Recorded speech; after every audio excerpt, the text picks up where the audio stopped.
Olá pessoal, começando mais uma videoaula e hoje vamos iniciar com peguem o livro, na página 22 para que vocês possam acompanhar. Estamos iniciando, o período composto por subordinação. A gente viu nas aulas anteriores que o período ele se divide em dois tipos. Vocês ainda lembram, né, gente, isso? Ele pode ser simples ou composto. A gente viu o período composto, que ele pode ser composto por coordenação e composto por subordinação. Então, a gente viu na aula anterior o período composto por coordenação. Hoje nós vamos ver o período composto por subordinação. O período composto, o que é um período composto por subordinação? Quando a gente fala de subordinação, isso nos traz a ideia de quê? Algo que é subordinado, Algo que depende de outro. Então, gente, quando a gente fala do período composto por subordinação, isso quer dizer o quê? Que ele é composto porque ele tem mais de uma oração, claro, para ser composto tem que ter mais de uma oração. E para a gente determinar quantas orações tem um período, a gente vai observar a questão do verbo. Então, o verbo é o que define a quantidade de orações que tem um período. Por isso que recebe o nome de período composto. Nós temos aí período composto por subordinação. Como eu falei, o período composto por subordinação. Subordinação, ele indica o quê? Algo que é subordinado a outro. E isso é o que acontece com o período composto por subordinação.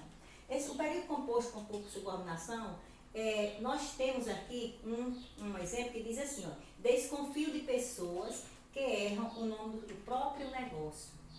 Então, gente, aqui nós temos um período, Um período, a gente vai observar e ver se esse período ele é simples ou composto. Então, o que é que a gente faz para descobrir que esse período é composto ou se é simples, A gente vai observar a quantidade de verbos que tem um período. Então, quando eu digo assim, desconfio de pessoas que erram o nome do próprio negócio. Então, aqui nós temos o quê? Quem são os verbos nessa frase? Desconfio, primeiro verbo, E quem é o segundo verbo? Erram. Então, aqui nós temos dois verbos. Se nós temos dois verbos, isso significa dizer que nós temos duas orações, Oração é o quê? Toda frase que se estrutura em torno de um verbo. Então, aqui nós temos duas orações. Então, gente, se nós temos duas orações, então nós temos um período composto. Por quê? Porque ele é formado de duas orações. Quem é a primeira oração? Desconfio de pessoas. Primeira oração. Quem é a segunda oração? Que erram o nome do próprio negócio. Essa aqui é a segunda oração. Então, aqui nós temos um período composto por duas orações. O que é que a gente vai prestar atenção? Se esse período, se essas orações, elas são coordenadas ou são subordinadas. A gente viu na aula passada, que a oração coordenada era aquela oração dependente, que não precisava de nenhuma para ter sentido. E a subordinada, como eu falei há pouco, que é aquela que depende de outra para ter sentido. Se eu dissesse assim, desconfio de pessoas, tem sentido? E quando eu digo assim, de que erram o nome do próprio negócio, se eu dissesse só essa segunda oração, solta, independente dessa primeira, teria sentido completo? Não. Ela precisa da primeira oração para completar a ideia do contexto. Então, assim, gente, se ela precisa dessa primeira oração, então isso quer dizer que essa oração é uma oração subordinada. Por quê? Porque ela não tem sentido completo sozinho. Ela depende sozinha, ela depende da oração anterior para completar a sua ideia. Portanto, que nós chamamos essa primeira oração de oração principal. Qual é a oração principal? É a que tem a ideia.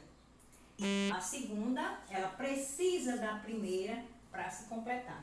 Vocês entenderam?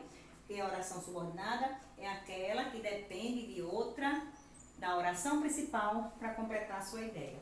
Então, gente, nessa oração subordinada, nós sabemos que a oração subordinada, elas têm uma classificação. Então, qual é a classificação da oração subordinada? Então, a oração subordinada, ela se divide em três tipos. Oração subordinada substantiva, oração subordinada adjetiva e oração subordinada adverbial. Então, o que é oração subordinada substantiva? A oração subordinada substantiva é quando ela tem função de objeto direto. Por exemplo, a madame perguntou se a mulher era costureira. Quando a gente fala de período, oração subordinada substantiva, a gente já sabe que ela está no contexto de período composto, né? Que nós estamos estudando período composto por subordinação. Então, aqui nós temos um período composto. Para a gente saber se ele é composto, você observa a questão dos verbos. Aqui nós temos o verbo perguntou e temos era, né? Então, nós temos aí dois verbos. Então, gente, ela é substantiva por quê? Porque a segunda oração funciona como objeto direto. Por exemplo, a madame perguntou. Aí vem logo a pergunta, o quê? Né? O quê? Então, ela faz a pergunta ao verbo. E a segunda oração, que é a oração subordinada, ela responde a pergunta que você fez no verbo da primeira oração. Então, se eu fiz a pergunta ao verbo da oração principal, e a resposta que eu estou dando ao verbo, ela é a segunda oração. Então, nesse caso aqui, ela é oração subordinada substantiva, por quê? Porque a segunda oração tem função de objeto direto do verbo da oração principal. Ficou claro, gente? Nós temos também a oração subordinada adjetiva. Por quê? Porque a oração, o período composto por subordinação, ele se divide nessas três: substantiva, adjetiva e adverbiais. Então, elas são subordinadas adjetiva quando? Quando é? Aqui diz assim: desconfio de pessoas que erram o nome do próprio negócio. Olha, gente, ela é adjetiva quando ela se restringe ao termo anterior. A oração subordinada adjetiva, ela se restringe a um termo anterior. Quem é a primeira oração? Desconfio de pessoas. Primeira oração. Essa aqui é a oração principal, né? Oração principal. A oração subordinada, que erra o nome do próprio negócio. Então, ela começa a partir daqui. Aqui é a segunda oração. Gente, quando a gente diz que ela é adjetiva, porque ela se restringe ao termo anterior, quando eu digo que erra o nome do próprio... Quem erra o nome do próprio negócio? Pessoas, as pessoas. Então, ela se restringe a um termo que está na oração principal, ao substantivo da oração principal. Por isso que ela é, quando eu digo pessoas, né, o ser de que eu estou falando, é a segunda oração, ela está se restringindo ao termo da primeira oração, que é a oração principal. Ficou claro?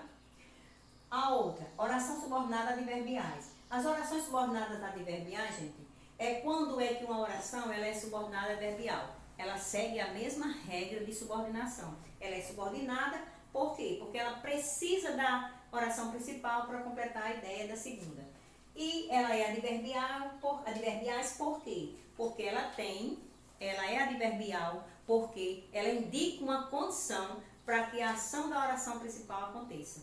Quando eu digo assim, ó, a madame não pagaria a costureira se o serviço não ficasse bem. Quem é a primeira oração? A madame não pagaria a costureira.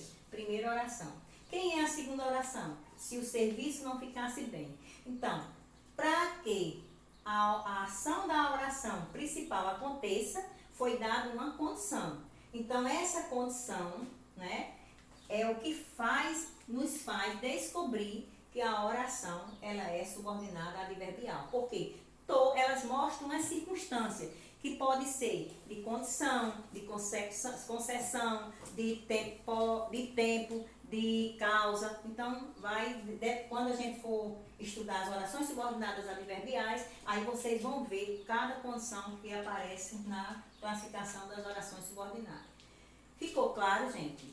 Essa aqui são os tipos de orações subordinadas, certo? Depois a gente vai estudar cada tipo de oração subordinada. Essa aqui, gente, é o que nós temos aqui da página 22 até, aí vocês farão a atividade da página 24 e até a 26. E, continuando, gente, Vocês podem pegar o livro aí na página 29 para darmos continuidade a escrita em foco, né? Que nós temos na página 29. Então, gente, quando a gente fala da escrita em foco, são alguns termos, né, expressões que são usadas no nosso dia a dia. Então, vocês podem nos acompanhar. Na página 29 tem o uso de algumas palavras e expressões. Nós temos aí a primeira expressão que diz ao encontro de e de encontro a.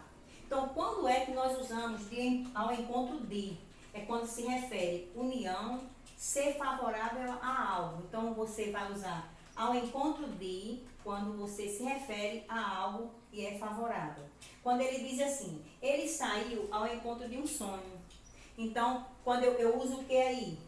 Ao encontro de. Por quê? Porque é algo favorável para ele. Ele saiu ao encontro de algo que ele queria, né? Então, quando você se refere à união, algo favorável a algo, alguma coisa, então você usa ao encontro de.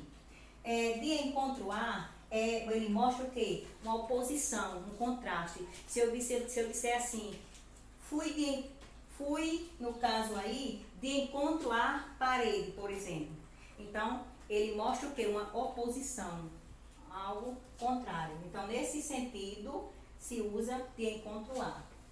Nós temos a outra expressão que é acerca de.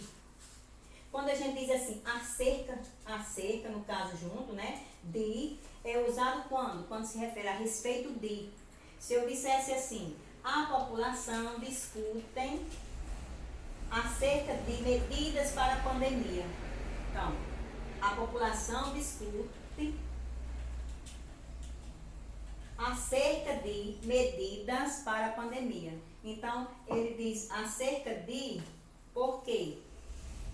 No caso, acerca de, ele é usado quando ele se refere, né, a respeito de algo. Então, você usa, no caso aí, acerca de. O outro acerca é o quê? Com H, acerca com H, separado, né? Acerca de.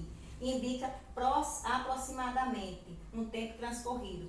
Se eu dissesse assim, estávamos reunidos há cerca de 3 horas. Estávamos na escola há cerca de 5 horas. Então, assim, esse aí, ele mostra o quê? Esse, no caso desse acerca aí, né, gente?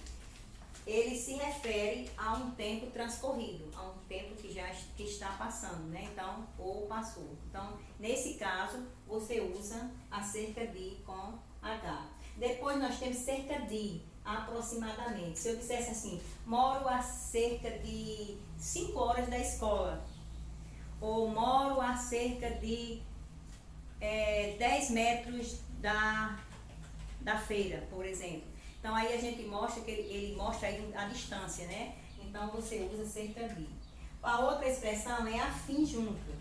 Nós usamos quando esse termo, ele vem indicando afinidade ou intimidade. Quando ele diz assim, eles tinham projetos de vida afins. Ele mostra aí o quê? Algo que eles tinham em comum. Então, quando mostra nesse sentido, se usa afins junto.